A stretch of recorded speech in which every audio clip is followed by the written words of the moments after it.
Hey everybody, and welcome back to the now 100% donor-supported Wednesdays with Watson podcast. We are so excited to announce to you that we are 100% covered for production costs for the Wednesdays with Watson podcast for all of 2022. And so now moving forward, all of our work, all donations, all funds will go to pro bono counseling for those that can't afford it. I have such exciting news for you guys coming as it pertains to this, so you're going to want to make sure that you stay with us, stay subscribed, stay connected, so you don't miss some really, really cool announcements coming down the line. Because you see, guys, apparently this little podcast that could, can, and is. And so while you're listening right there in your app, if you're not already following the podcast, hit that button. You can also participate in this mission that I just discussed by connecting with us on Patreon. That link is also in the show notes. You could just smash that Contact Amy button and you can reach me in all of the places. There is bonus content on all of our Enneagram episodes there. We had so much fun during the first part of the season, highlighting the ace in our Spaces, Places, and Aces season. I learned so much about how God makes all of us and how we respond to trauma in the framework of how we are made. If you missed those episodes, go back and listen as we featured all 9 Enneagram types, and those links are in the show notes or at WednesdaysWithWatson.com. We have landed at the Spaces and Places portion of Season 3. We will cover trauma in the home as our place, and our space will be childhood trauma. And I take a deep breath when I say that, because childhood trauma, as well as adverse childhood experiences, absolutely colors the rest of our lives. We will explore how these traumas, and how other adverse childhood experiences affect us in adulthood, especially when new trauma happens. And as you have come to expect from this podcast, we will bring you a couple stories of hope and help in this place and in this space. We will highlight the star of the story, and for those of you who are new here, that is Jesus, and how our 3 C's of community, counseling, and church can play a positive role in our healing, even if it's in the home, even if it's childhood trauma, even if you have an incredibly high adverse childhood experiences score. Because guys, spoiler alert, trauma and adverse childhood experiences is not the end of the story. It is never too late to get better. We in this series, this last part of this season, are going to feature professionals in this series that will discuss different treatment modalities for trauma in the home, including internal family systems, EMDR, reparenting. We're even going to have a chef that uses connecting with children through cooking to help them heal their trauma. This series is not only for those of us who have had traumatic experiences or adverse childhood experiences inside our homes, but for parents who have children who may have experienced trauma outside of your home.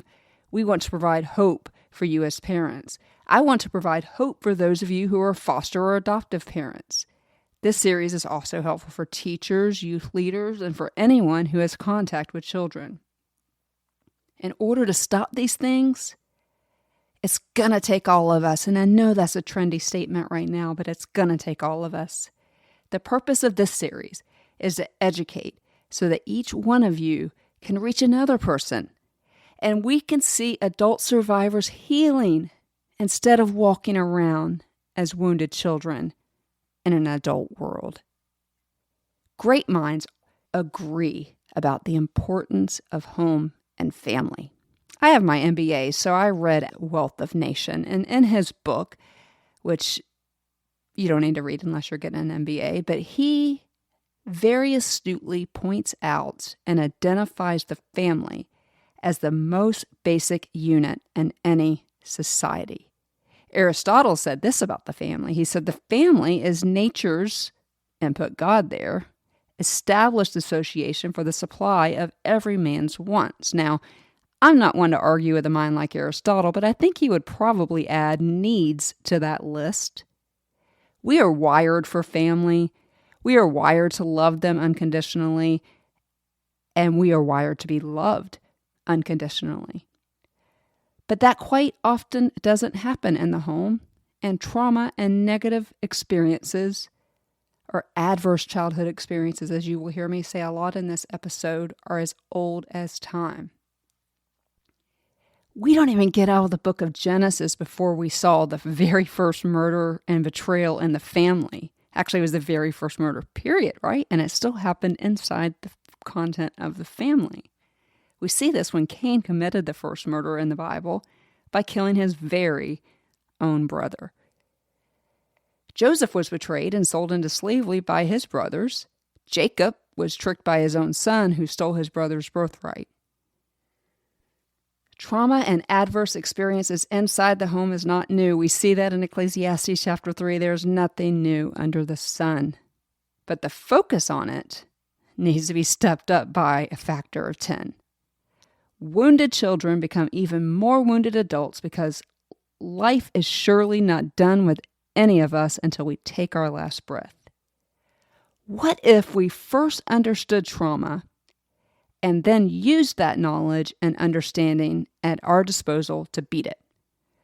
What if wounded children who are presenting in the world as adults could get unstuck from that trauma? More than that, what if we could break the cycle of trauma in the home? What if? Multi-generational trauma is also not a new concept. The Bible talks about the curse of the second, the third, and even the fourth generation in Exodus chapter 34. Trauma tends to perpetuate from generation to generation.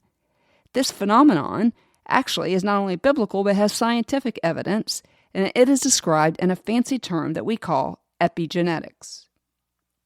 For example, consider a little girl who experiences multiple traumas or adverse experiences over a long period of time. We know from my favorite book, The Body Keeps the Score, by Bessel van der Kolk, and his well-known book that is called The Body Keeps the Score, that when we experience trauma, our bodies respond in kind. So the concept of epigenetics is proof of van der Kolk's hypotheses and what many consider a scientific fact that the body does indeed keep the score. So let's go back to that little girl for a second who already has all of the eggs she will carry with her entire life in utero. When her mom's body responds to trauma, it does so at a basic cellular level, and her reproductive organs are not left untouched, nor are those eggs in the baby. Many believe that trauma and or adverse experiences affect those eggs that she is carrying that could one day be children. So now we're at 3 generations, and this is our generational curse. While research is relatively new and not well funded, it is found that our DNA, while not fundamentally changed from trauma, is highly affected by it. Trauma changes the way the gene expresses itself. In other words, those genes don't work like they should. The affected gene then repeats itself as DNA does, and it's passed on to our offspring. And now we understand the multi-generational trauma. Already here, we've seen 3 generations affected by trauma. So this is an important place for us to park this series as we seek answers, help, and most of all, hope in this place of trauma and adverse childhood experiences in the home. If we don't intervene and educate, trauma is going to continue to beget trauma. Abuse will beget abuse. And PTSD is only one of the many things that will also occur. We must fight this repeating of the same horrific issues in our society because the body does, in fact, keep the score. Not only does childhood trauma increase the possibility of repeating trauma, but it weakens the physical constitution, often resulting in health issues aplenty. This proof is not only in van der Kolk's work, but of the trauma research I've referenced as it pertains to epigenetics. I have put those articles in the show notes for you to read for yourself. Finally, we're going to explore the idea of reparenting in this part of the season. This also gives us hope that there are things that have happened to us does not have to be the end of the story. I'm excited to share these 3 ACEs inside our Places and Spaces section of the season, and that being internal family systems, EMDR, and reparenting. For those of you who are new here, let's take a few steps back and remind everyone of what trauma actually is. It's a buzzword, as the word trigger is right now, and if we're not careful, it becomes minimized. But as already noted, it is so important that we understand it from the onset. A very basic understanding of traumatic events is this. This is by definition. Any event that pushes our brains outside of your very own window of tolerance. Your window of tolerance is different from mine. This is why we don't compare traumas. Think of your window of tolerance as a bowling lane. Drop the ball, and any outside force or lack of skill pushes that ball into the gutter. The gutter, and I'm air quoting, for your brain, is that window of tolerance. And when that ball goes into the gutter, your brain then becomes hyper-aroused, which is we see in fight or flight, or the cheetah, in the episodes in season 1 that I talked about, the cheetah analogy, whereby it makes us anxious and hypervigilant. Or when that bowling ball goes into the gutter or outside of your window of tolerance, you can be hypo-aroused, which looks a lot like freeze, and a new term that has come, which is fawn, which is just kind of basically existing. There are 3 different types of trauma. Acute trauma, or sudden onset trauma, occurs usually with a single event or just a series of events that happen quickly.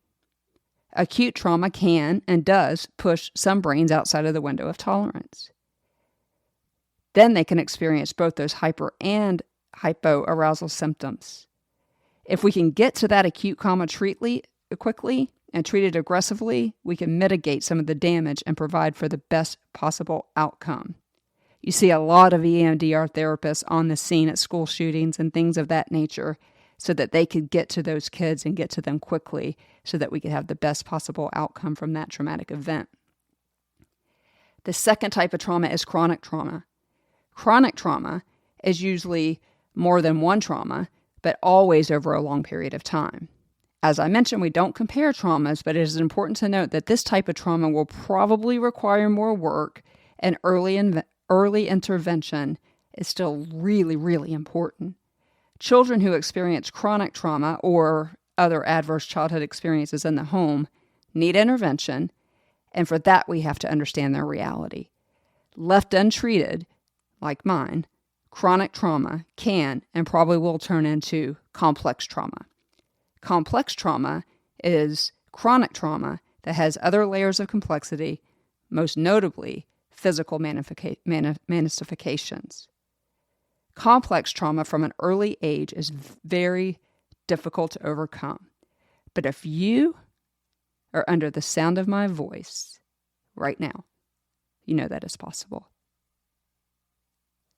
Again, the longer the trauma occurs and the longer it is left untreated, the more difficult it is to begin healing. However, as we are going to highlight, there is hope. There is healing. And there's an abundance of modalities to get us there. And when the star of the story is at the helm, guys, there's a billion reasons to hope. As I mentioned, early intervention in children is of the utmost importance as trauma actually slows brain development, literally shrinking children's brains. Jeremy Fox will talk a little more about that when we have him as a guest for this series. Children and adults alike will likely find a weakened physical constitution and will find themselves chasing diseases the rest of their lives. Another thing that I have learned on this podcast journey is the number of people walking around very ill with a ton of unresolved trauma. You often hear me say I will never stop fighting for people like you because I am you.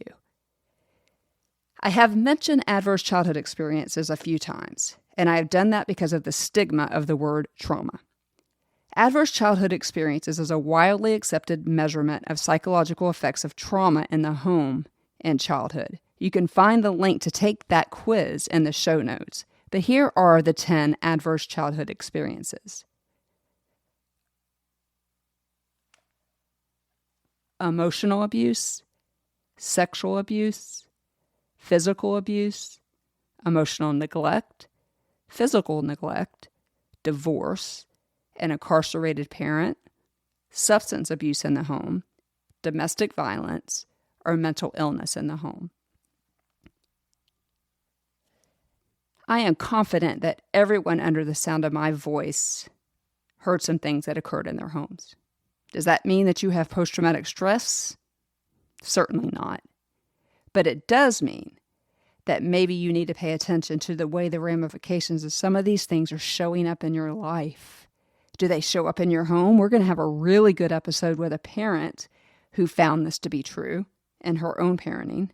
Could you be the person that breaks this epigenetics?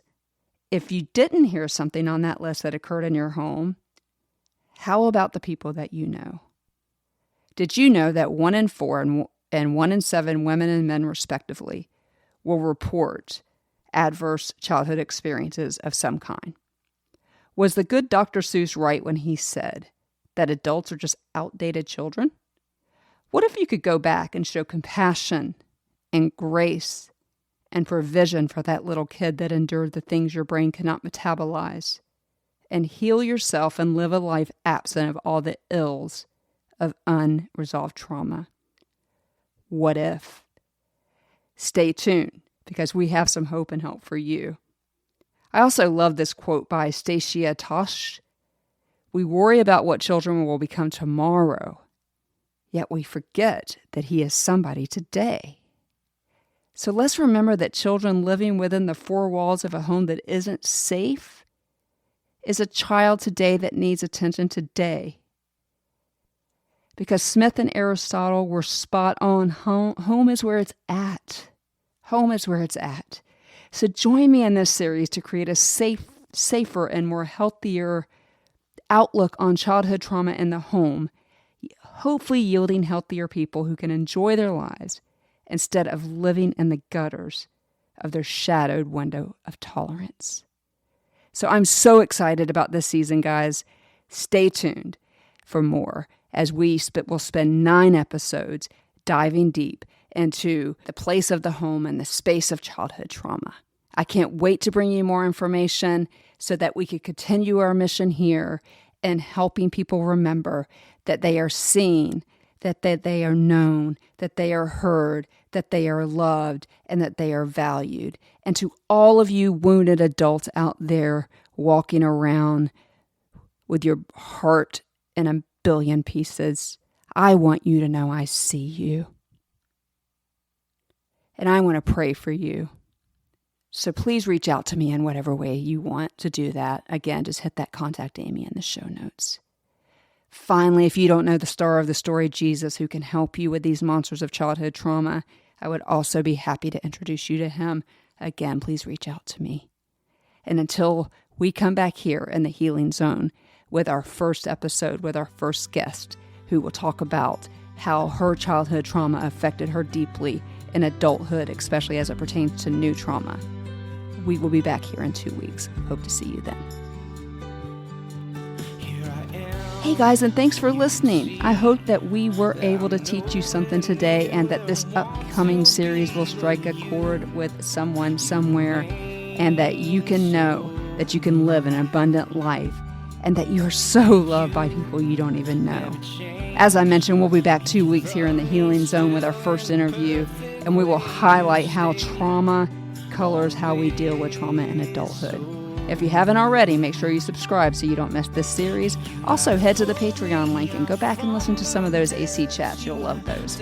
Until then, I'm going to say it again, even though I already said it. You are seen, you are known, you are heard, you are loved, and you are valued. See you in 2 weeks, guys. Let my life glorify you and teach me to walk beside you. And